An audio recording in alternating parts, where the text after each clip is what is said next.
All right, some breaking news. Welcome to Landslide Podcast this afternoon. The rage that has been happening in ADC, we thought it has come to an end by INEC recognizing the leadership of the ADC as David Mark, Rauf, Aregbesola, and the other members of the executive. But as of today, there's a court circulation going around that there's a restraining order that INEC should not recognize these people as chairman and secretary and other office holders, that of nephew Bala should be the one to be recognized. Philip, so much drama. Thank you very much. You know, I would have been surprised if we do not have this kind of breaking news this morning. Haven't had the breaking news yesterday that the David-led leadership of the ADC has been recognized by INEC, after INEC had came out last week to say that, look, the David Mark-led leadership of the ADC is illegal because they have not done what is expected of them, and that the INEC asked us to question their spokesperson, Alhaji Bolaji, if what he's saying was wrong. Only yesterday, the news broke out that INEC has recognized David Mark as the national chairman or acting interim chairman of the ADC, and Rauf Aregbesola as the national secretary. Now, we have before us a court order in circulation, a court order from the Federal High Court that says that there was an ex parte motion filed on the 2nd of September and came up for hearing. That is, it was moved on the 4th of September and was granted. The question is, was this ex parte motion with INEC before they recognized, the leadership of Aregbesola and David Mark, or it's after the recognition that they become aware of this order? These are questions that they are begging for answers. The truth remains that the opposition party will continue to go on with this kind of upheaval here and now, because we all know what is going on in the country. I've said it here all time without number that there's no single political party other than the ruling political party that is not having one problem or the other. You see packet of person coming up in a corner and they say this is what is become of them. The man in question, Nephew Bala Gombe, was the national deputy national chairman of the African Democratic Congress. He resigned before the 2023 general election to go to Gombe to contest as a governor under the platform of the ADC, election which he ran for and lost. And before the coalition settled for ADC, it's only after the coalition has settled for ADC we started hearing the man that if Rauf also has stepped down as the national deputy chairman, is the authentic, acting chairman. He will step into his shoe because he's the deputy national chairman. This is Nigeria. This thing has happened in PDP before. So we know that this is not right. But the court of the land kind of stayed away from it or legalized it, making Senator Samuel, what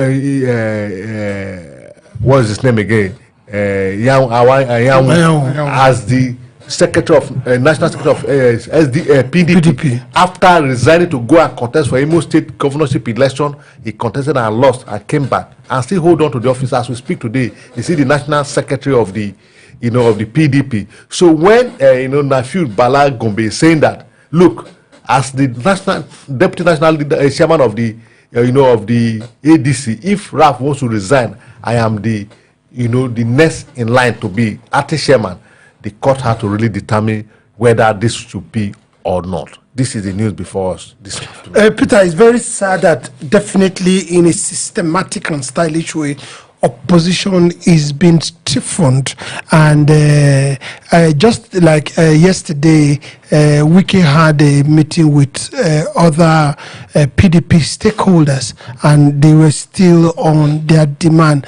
We were just singing like an Uhuru song when this one just hit us by the side. In fact, I even saw Deji tweeted yesterday and congratulated them and said, now that you have power, do something with the power that you have. But that power that they have look as if is in the shadows. How long can we sustain this? Yeah, firstly, I'm glad there is an ex-parte order, which means it can be vacated.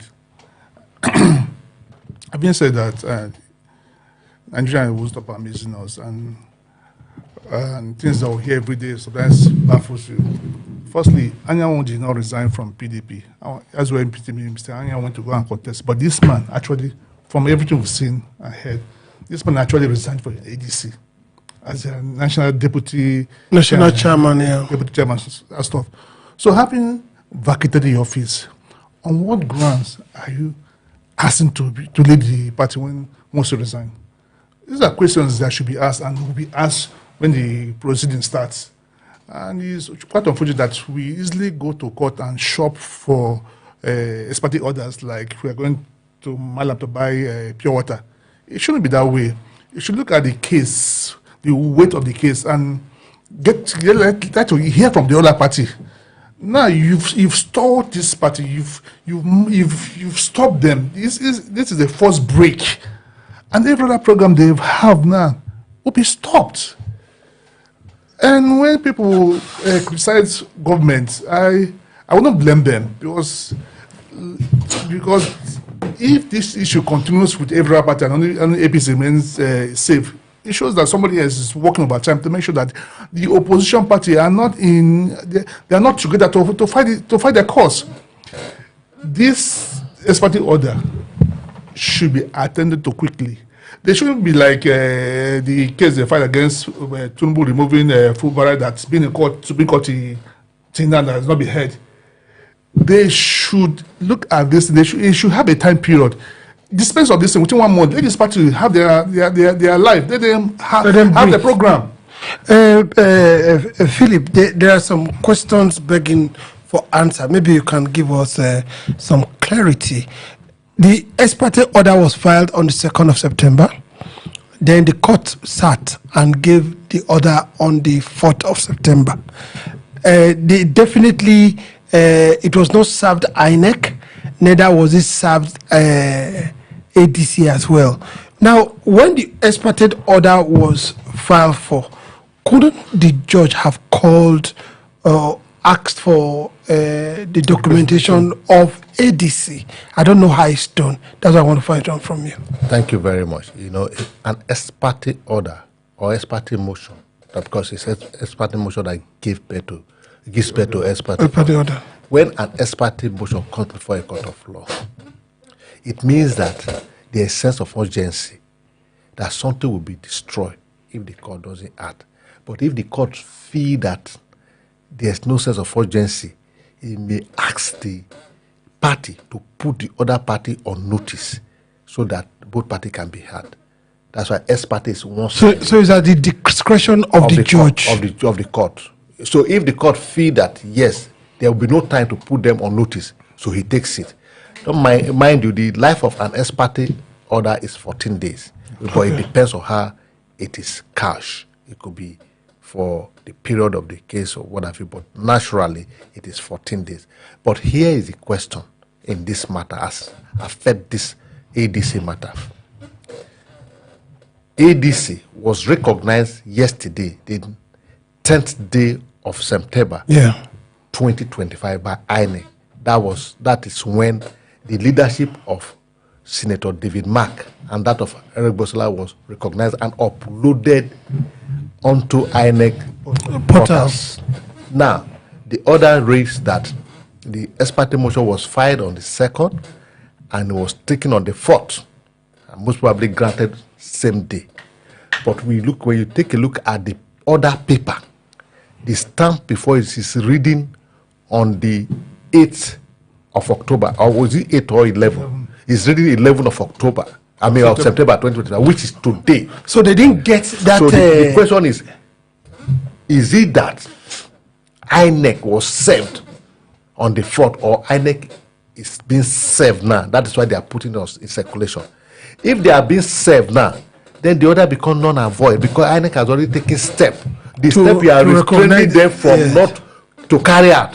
That step has been taken, so the rest is destroyed. So you now go for the proper, the full interlocutory injunction. That is the case proper. So the court will now decide whether whether the point you are bringing before the court is genuine, is valid enough for them to stop INEC or not. Not that to restrain them momentarily, that thing has failed. But if INEC was served before now, is it that INEC disobeyed the court order? So these are the questions. These are not within our purview. You understand? Yes. But if on the face of it, by the stamp of on the 11th of September 2025, that order is null and void. It goes to no issue because INEC has already taken the action by on the 10th, which the court is restraining them from taking before you serve it on them. The INEC is not a spirit to know that the court has taken a decision for them, and the court has restrained them for not to recognize them. If you really mean to restrain them, you should have been able to process your order that same on the 4th and serve it on INEC. Yeah. So if you fail to do that, it is not INEC is not in a position to obey order they are not aware of. So these are the questions. These are the things that are begging for answer. So to the best of my knowledge and the knowledge of what we've seen in the open, the order is very clear. It was taken on this. It was filed on the 2nd, taken on the 4th, probably granted on the same day, but from the face of the paper, it was served on the 11th. It was even paid for that. So it was processed to the widow. We are not even aware they have even served INEC because they are just processing it. Because when they serve INEC, now INEC will have to sign. Yeah, because they didn't sign receipt is the what the process they have undergone from. So they say stamp paid. 11th of September 2025. So whether they are circulating is not. For me, it's not really anything special for ADC to be worried about because it is not before INEC. What I mean, ADC, the ADC led by David Mark, because everybody claimed to be ADC. They are claiming they are ADC and all of that. If you look at the story, now they put to rest and all of that. You get another, you put it in your pocket. It's amount to nothing. That's the way I see it. All right. Well, that's not just the way you see. That's the way the books go by. Am I correct? That's the way the books go by. Well, yes. Everybody has their opinion when it comes to the issue. No. There are opinions that go in a particular way. Yeah. But there are also, because what you're explaining about to us right now is what the Lord says. Exactly. So they are not just your personal opinion at all. It's according to the books. It's according to the books. If everything we are saying or that the way I understand is the books, correct. Law is an axe. Okay. That's the way I understand it. Until the judge makes a proclamation. If other lawyers look at it from a different perspective or other opinion, is the way you understand it from the books. So it depends on the judge to say this is the right way to go. Okay, all right, Peter. Is this sustainable? This here and there of political parties here and there trying to make sure that there are no other platform. We've never really seen this before. It's so amazing. Yes, as we've said severally. See, we're penalizing poverty. When they say we didn't get it, now we're going to see it. Everybody wants to be a willing to because of the crumbs they'll throw at you. So most times you see every other party, they were able to do what they're doing because they are willing to in the parties. Somebody's ready to sacrifice the party for their own personal gains. I'm most grateful for your expose. It's well educated and it gives a lot of comfort. And probably this, I looked at it on the 4th, is Thursday last week. They had public holiday on Friday. Probably that's why they couldn't process it. And probably they are not knowledgeable enough about court proceedings and every other thing. He has worked in favor of ADC. But going forward, we should always do things. We should always get it right from the beginning. No, hold on. Well, I wanted to go in the line of what I wanted to talk about. As we are going now, there's problem with SDP, there's problem with ADC. It's not about to stop. Yeah. It's not. No. And how does it help democracy? It's not about to stop. Are these for Democrats? They're not. So they don't care about. No, that's what we practice. But them there holding the aids, they're not. What they do is they care about winning elections, whichever way. They care about seizing power, not even winning, seizing power, grabbing power. They even said it before last election. Seize it, grab it, run with it, seize it, simply. So they don't care about level playing field. But see, if there's level playing field, if our vote counts, if our vote decides, they won't be doing this. But say not that our vote doesn't count. They want to make sure that the system does not work. if they genuinely believe that Nigerians trust them, Nigeria wants them to remain in power, they should agree to electoral reform. They should allow parties be. They should have an open contest. Since you've delivered on your mandate, come with their manifestos, come with their scorecard. Let Nigerians see what you've done for the 4 years giving you. Instead of trying to stiffen opposition. So they're afraid. I saw, not a digression, but we talked about Nepal's riots that are still raging, and other prime ministers that have left their position. Now, we said this model should not be what we should look at. But I saw Reno Omokri's write-up and advising Nigeria not to think of going in the way of Nepal's riots and government dismantling. I mean, before you come out like that, you should also look at how the system is going and also talk back. Why are we not being objective, especially on these things? You see, life generally is lived on bias. Why do I say so? Because people tend to protect where their interest lies. So when you talk about interest, there's no way you can be truly objective. So when you talk about Reno Omokri, you know where his interest lies. He's looking up to the presidency for an appointment. So he cannot, as a matter of fact, be objective in issues like this. Because an objective mind, like we did yesterday, is to advise the government to take a clue for what is happening in Nepal and learn a lesson so that they don't fall into the same trap the Nepal government fell into. But a biased mind would rather turn his searchlight on the people, just like Reno Omokri had just done, to say, don't go that way because they will tell you when trouble starts, it will consume everybody. The people are already been troubled. They are hungry. They can't survive themselves. In fact, they are dying daily. So why not just die? We are not advocating for violence, but to stem this, that's why we are saying that government, please. You can take another route. So that is where the issue of this stiffening of political party is very game. The issue of allowing the umpire to be, free from every interferences is very important, because it's on record that in this country, in 1993, one of the fairest elections in the world, and 3 years was conducted.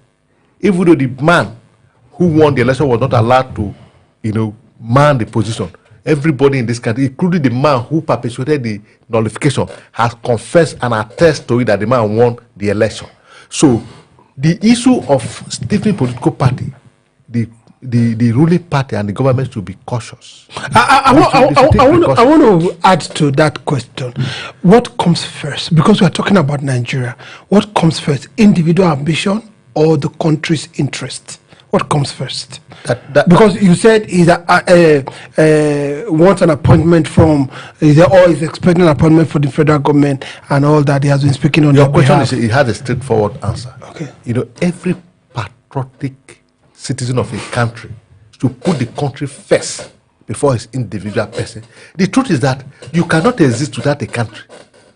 So if you allow your individual interest to override the overall interest of the nation, and the nation does not exist, that your individual interest will die with the overall interest. This is what African leaders and Africa has failed to realize.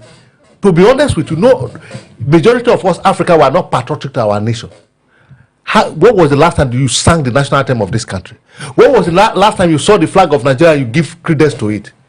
If you happen to live in America, July 4th, Independence of America, you will see the flag of America every part in the street. People spend their money, not only in their house, everywhere. October 1st is right at hand. I know you will not even try to even get a flag for yourself. You don't know me. Most people don't want to get a flag. So the thing is this. No, you asked me a question. I'm asking a question. Philip is casting me on live television. No, I'm not. Including myself. I will not even go and buy a flag. I normally buy to put in my car. Yes, but I don't buy. I have to speak for myself because I haven't seen any reason why I should be flying the flag wherever I go to, because the country has not done anything for me. Rather, I am the one that has been doing for the country. Okay? Now, where is the patriot? What is the patriotism of this of those in government? What have they done to ensure that the name of Nigeria, take another level? The only people who can say that they are patriotic to this country, if you ask me, not even the soldier, is the sportsmen and women who go out there and stake their life to promote the name of this country and the flag of this country. The soldiers that do we still have soldiers in Nigeria today? No, don't say that. The ones that are protecting the territorial integrity. Well, maybe Boko Haram or insurgency would have taken a free ride over our nation. This is my opinion. For the military. If the soldiers, they are really patriotic from the general, the highest general to the last rank and file, they would have because their stories are bound. How money that are meant to to finance this battle are being pocketed by the high ranking military officers. Is that patriotism? All right, Peter, let me give you 2 minutes. Yes, I think we still have patriotism in the country. Just that, like, let me take you from here. You talk about 1st October. A lot of people still want to buy a flag, but how many people can afford it? So we're talking about feeding. So if you understand the level of poverty, impoverishment in Nigeria, so now the people are beginning to prioritize things. You want me to, on the 1st October, to go and march when I've not eaten, faint on the street? See, these things, they are Nigerians that still believe in Nigeria, that still want to give their life for Nigerians. They are still available, even in the military. So not every one of them are corrupt.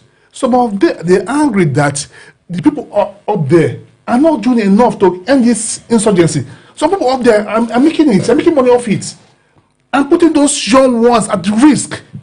See, talk about Ushuaia, what happened in Nepal 2 weeks ago. Ask Nepal citizens whether this will happen. No. It was impromptu. Nobody wants to destroy this country. I don't want Nigeria to go the way of Nepal. Nobody wants that. Was the destruction. He might not recover from it. But these people are pushing people towards that. Nobody wants that. Nobody wants chaos in this country.